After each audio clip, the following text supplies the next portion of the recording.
All right, let's make dinner. Okay, so the box had some choices. When I want to make a meal, first thing I choose is what am I going to have for protein. And pretty much the only thing I have left in my refrigerator is ground beef, and that's actually something that came in the box today too. So I got this, I'll show you this grass-fed ground beef that you can get from the Imperfect Produce box. It's 85% lean. I don't know if you can probably buy stuff that is a little bit more lean at the grocery store. I actually like a little bit of fat.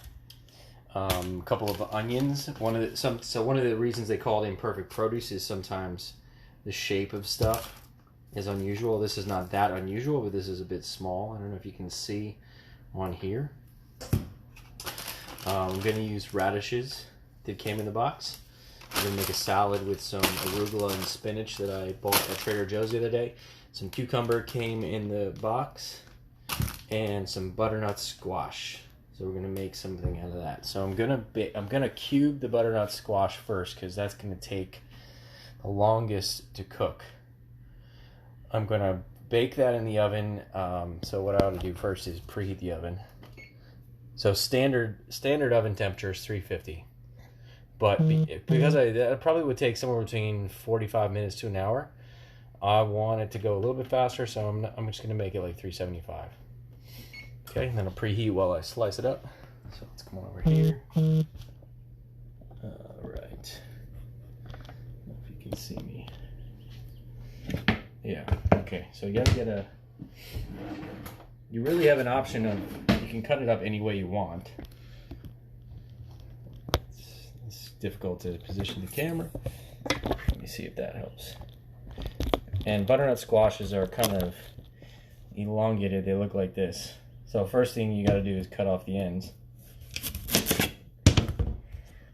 Or at least that's the first thing I do. But the great thing, I'm going to have to pit this a little bit. Okay. I'm going to slice it down the middle. So we got a little bit of guts we got to get rid of. So what I'm going to do is take a spoon or a knife. In this case, I'm going to use a knife. I want to cut a little bit of that out. I don't want to remove any of it. And then I will gut it.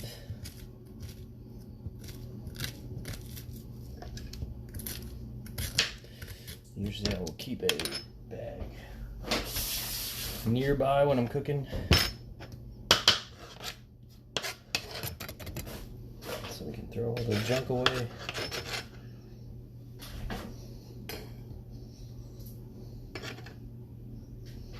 If you don't care if you make a mess, it's okay too. You can always clean it up afterwards.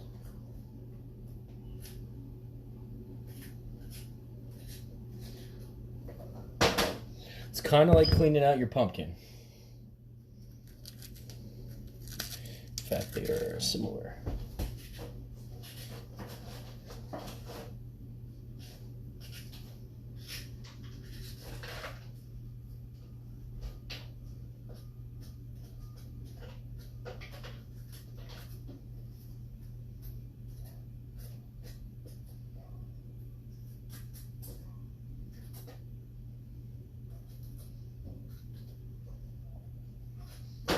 All right,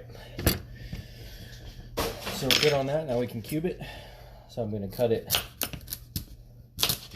now with this knife. Now the thing about squash is you can eat the skin. You just have to decide if that's what you want to do. It just takes a little more work to remove it. If you don't want to eat it, if you do, it'll be good. Okay, so we'll cube that.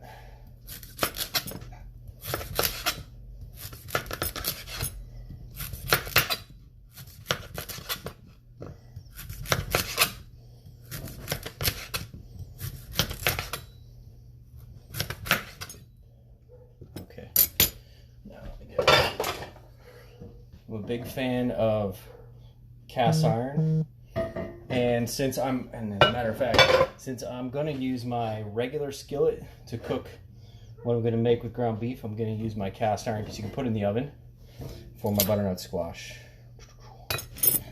Okay, so I'm going to just cut these into small pieces.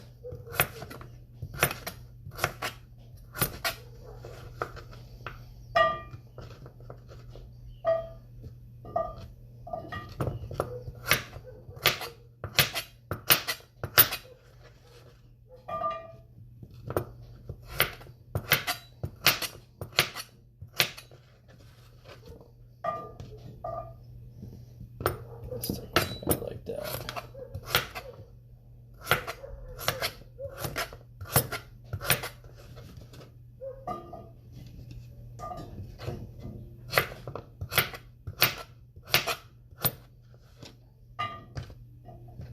Okay.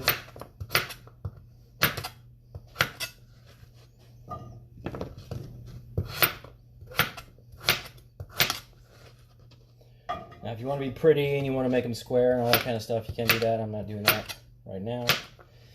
At least not for all of them. I'll do it for this one. It might help it to cook a little bit faster. I'm not too worried about the appearance. More about the taste.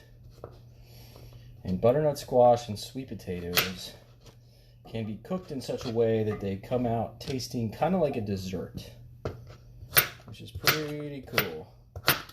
So when I make a meal decision, I choose my protein first, and then I choose my carbs. Now, generally speaking, my carbs for me come from vegetables, and there's two types of carbs: fiber and starch. So, when you choose your vegetable, if you choose a starch, which is what the butternut squash will be, that will provide more of the energy.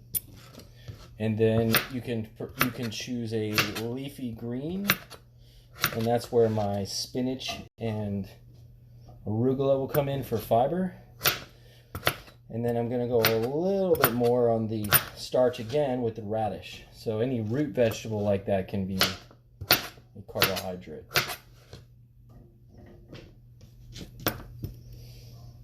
And I think what's going to be good about cooking it in this pan is that it's going to be layered a little bit. So we'll see how it comes out. Okay. So now, before we could just put it in the oven that way, but it will be a little bit dry. And I like to help it cook with some oil. So I'm a big fan of coconut oil for cooking, and I use the Trader Joe's brand right here. So let's put some of that. I tend to go a little bit liberal with it. Jeez, sorry, my tripod doesn't want to stand. Can I put it here? How does that work? Well, you can see me. That's all that will matter. Okay, so I'm gonna put coconut oil on top of my butternut squash. Now it's gonna melt through, so I want to put more than would coat just the bottom of the pan, because I want it to cover all of my squash. And so you have the choice, if you're using a pan where things are spread out a bit more, you might use a little bit less. It's kind of your personal preference. I don't necessarily want it to be soaked through with oil, but I want enough. So I'm going to start with, I've used here like 5 tablespoons. And this is, again, a lot of times when I cook, I just kind of see how it goes. So I'm going by experience and what I've done before. And then I'm going to add a little bit of salt to that. And I know that I put my salt somewhere around here. Here it is. Salt's a really important nutrient. Sea salt. This is the brand that I really like to use. And one of the reasons I like it is because it gives you a breakdown of all the other nutrients, although not on this bottle, but you can get it in a big bag and it'll give you all the other trace minerals that are in it. Salt salt gets a little bit of a bad rap in health because of the processed iodized salt, but if you go with sea salt, you're going to get a lot of valuable nutrition. Okay, so as luck would have it, my oven's ready to go. So I'm going to stick that in, and I'm going to get working on my meatballs. So when I make my, this is actually my own recipe, and everybody always gives me a lot of good praise and remarks for this. So I'm going to share it with you. You can try it and you can tell me what you think. So I'm going to make kind of larger than normal meatballs with my ground beef, and I'm going to cook them on a bed of onions. So when you're doing the cooking the onion, you're going to cut off the edges.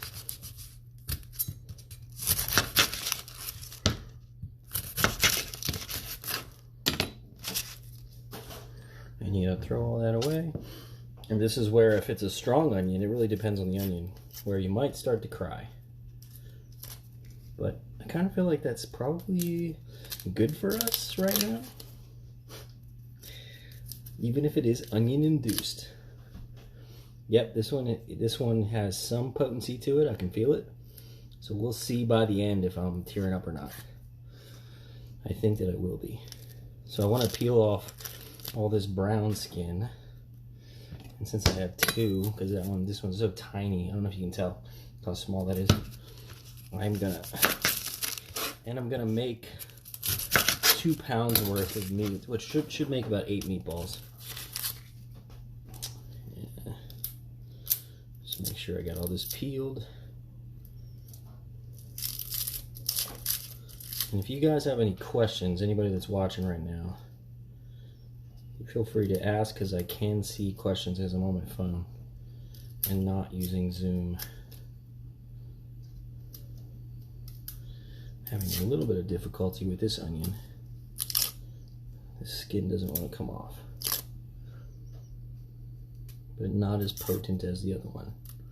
So I'm not, the tear started to go away. Oh boy, it's getting stuck.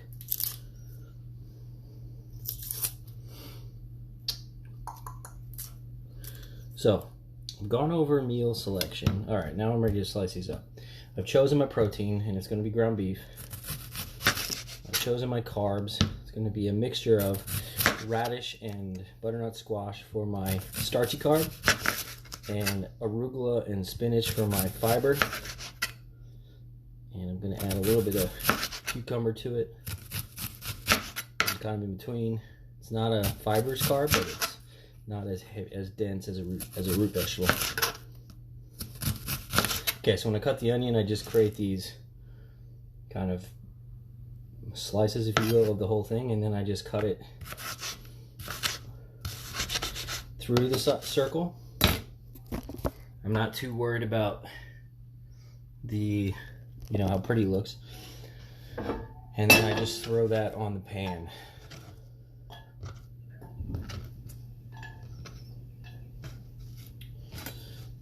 So, yep, this one is definitely a little stronger. I can feel the tears coming. This lockdown has got me crying.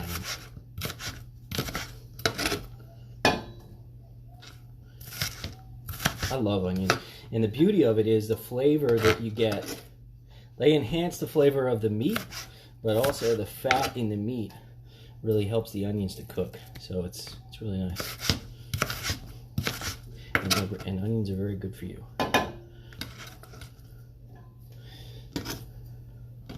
So usually when I eat, as far as vegetables go, I try to get a variety in my diet. And I know not all of us were raised eating vegetables. Thankfully, my dad would stay at the table until I would eat mine. And here we go. My eyes are starting to water. And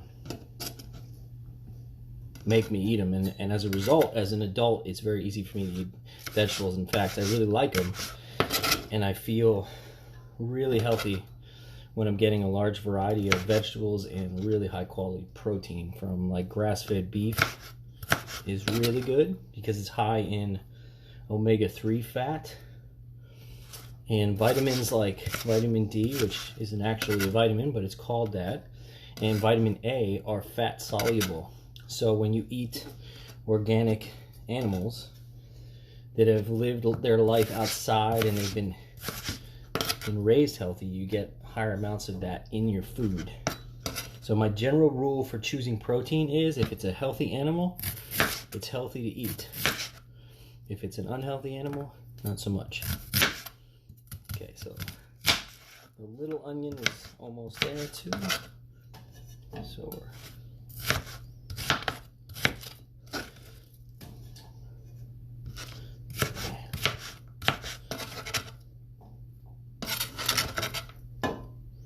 okay, we're almost there.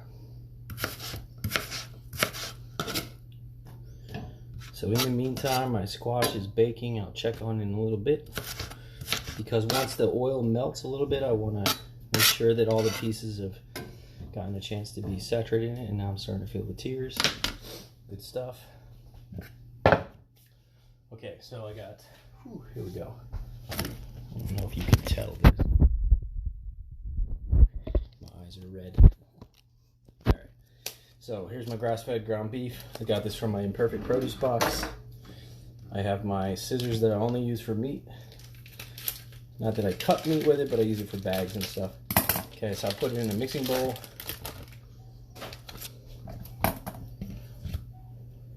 I basically have 2 ground beef recipes, and it just depends on if I want it to be spicy or not. So I think for tonight, maybe I will. I've been liking spice a lot more lately. I've definitely gotten used to it, especially for a white guy. Okay, so first thing, here's what I'm gonna do for my meatballs. I've got my ground beef. I've got it in a bowl, and I've got a few basic ingredients. I got my sea salt, so I'm gonna put that in, and I want to make sure I cover enough for 2 pounds.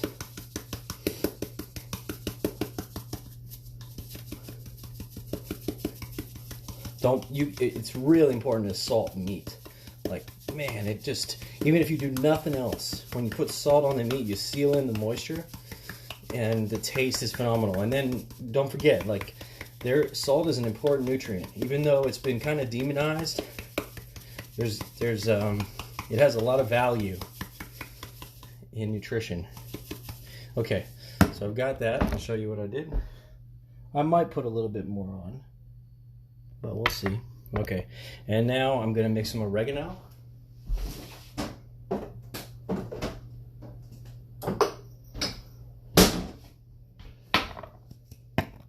Ralph sells these big ones, and you can get the open end, and I'm gonna cover that. I need enough for 2. Okay, and then I like to use basil. I came up with this on my own a long time ago. Okay, and then I'm gonna salt that a little bit more. Okay, and then lastly, I'm gonna put some pepper.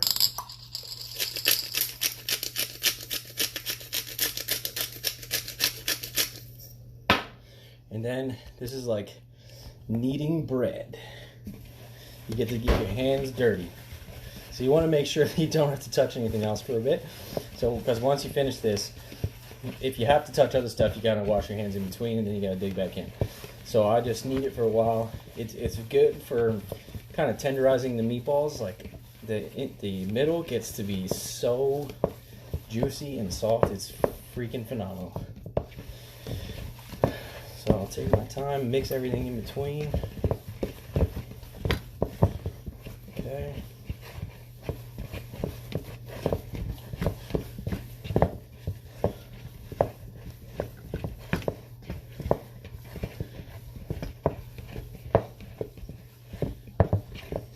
Okay, it starts to get stuck to your hands when you do that. So this is the little boy in me. It likes to get dirty. All right. So I've got my clump of meat, and everything is kind of pretty much mixed in, which you can see. So now I'm gonna make meatballs. So this is really up to you how big you want them to be, but I get a clump in my hand, and then it's like rolling dough.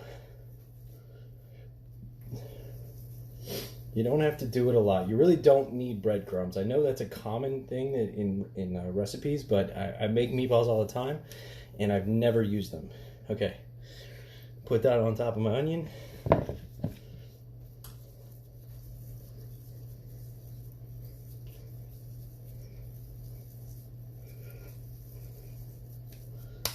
And maybe that's because of the kneading of the meat. I don't know. I made this up. I swear I made this recipe up on my just from learning to cook a few years ago, and I really liked it. And then every time I've made it, people have felt the same, so I've gotten a lot of good reviews. So you can try it out, and I'll post later. I'll write it out, like what I put in it and stuff. Okay, another meatball. Now, obviously, the amount of meatballs you get is just going to be really dependent on how big you want them to be. So here's the thing. When they're smaller, they cook faster. So if you want the onions to cook more, sometimes the bigger is better for that. The other thing, so here's the other added benefit of the fattier meat. The fat it allows for the onions to really cook without sticking to the pan as much. All right, so we got that one. I think I could have moved that one. Let's do this.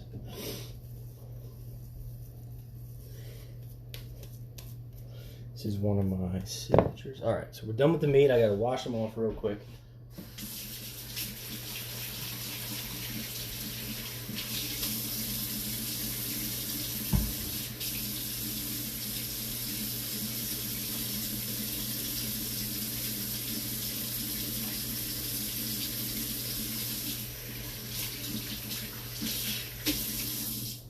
Okay, hands are clean. Meat is, as soon as I dry my hands, I'll give you a look at it. Okay, so you can see meatballs are ready to go. There we go. Go on the, turn the burner on. But first I'm going to check on the butternut.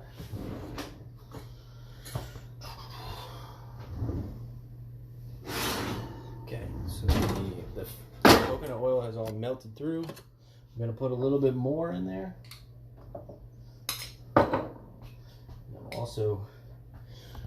I'm also going to stir it a little bit because I want to get them all covered in the oil.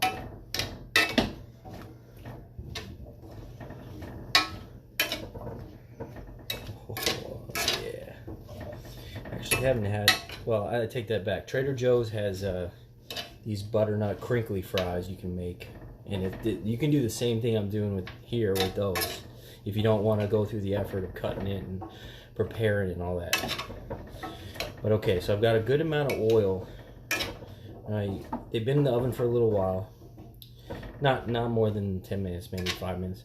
So the oil's melting. I covered up most of the pieces. I lost a few on the floor there, but that's okay. Okay, and then I'm going to give it just a little bit more salt and back in the oven. Set the timer for about 40 minutes, and that way we can check on it.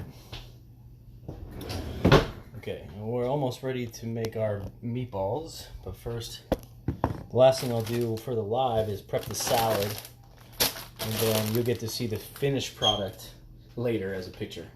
Okay, so I like a lot of different greens. I would suggest just pick either the ones you like, or mix and match. It doesn't really matter. But I like the bitterness of arugula.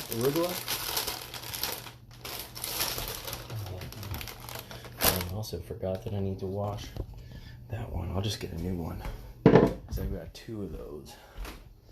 So that's up top. Okay. So I'm back at my cutting board. I'm going to put some arugula as my salad base. Add some spinach.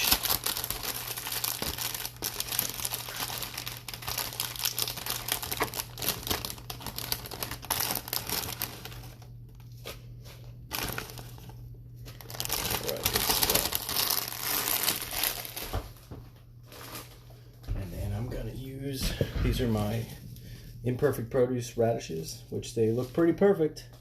So sadly, the name does not always live up to the stuff you get. You want some weird stuff, and that doesn't happen very often. The weirdest thing I got was a sweet potato that looked like, you know, something. Oh shoot!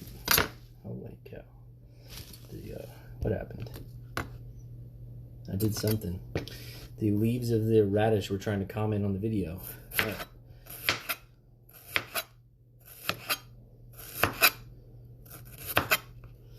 And I'll put a couple of those in there. Yes, very true. I do too. It's very bitter to me, the arugula. Now, somehow, I don't know if you guys see this, but I've created a painted picture. I don't know how I did that. The radish was like, we need to spice this up. I don't know if that will be on the final product or not. Okay. Now, other thing is, I like to use a lot of them. When I get a bunch of them, if I only use a couple, and I don't know, I just don't use them fast enough. So I'm actually going to kind of load up on the radish.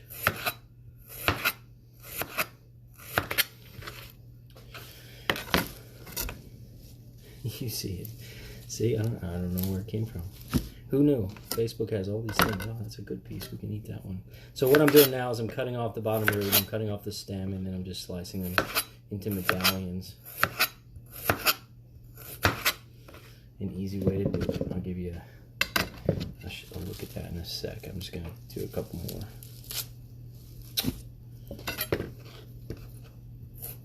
Cooking, the thing about it is cooking doesn't have to be difficult. I mean, there are recipes that require a lot more prep.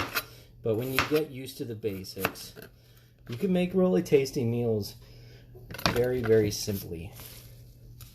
Just utilizing spices and things like that. You don't need to go crazy.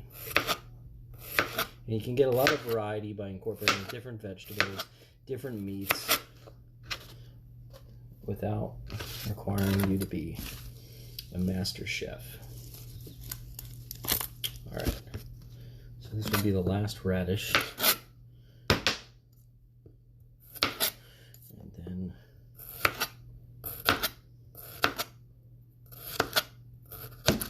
okay. And I do have cucumber, so I want to use it. I don't want to use a lot of it. This is gonna be a big meal.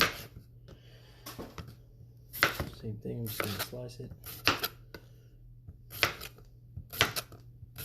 into medallions. And then what we can do is we can cut these in half.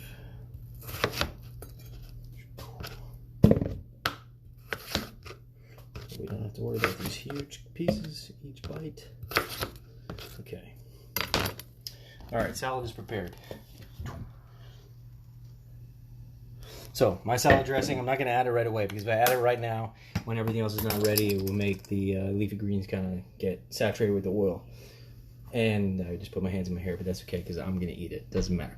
I like to use olive oil and apple cider vinegar. That's my go-to. It tastes great. Apple cider vinegar is really, really good for you. But if you want to make a salad, it's always a simple recipe of adding an oil and some kind of acid if you aren't sure what to do. So you could use olive oil and lemon juice even, and a little pepper. Simple. But my go-to is going to be the olive oil and apple cider vinegar. So thanks for watching, everybody. I'll post the pictures of what it looks like after it's done. So that was the salad. Here's the meatballs. They're going to cook. And then I've got the butternut squash bake in the oven. Thank you so much. Talk to you soon.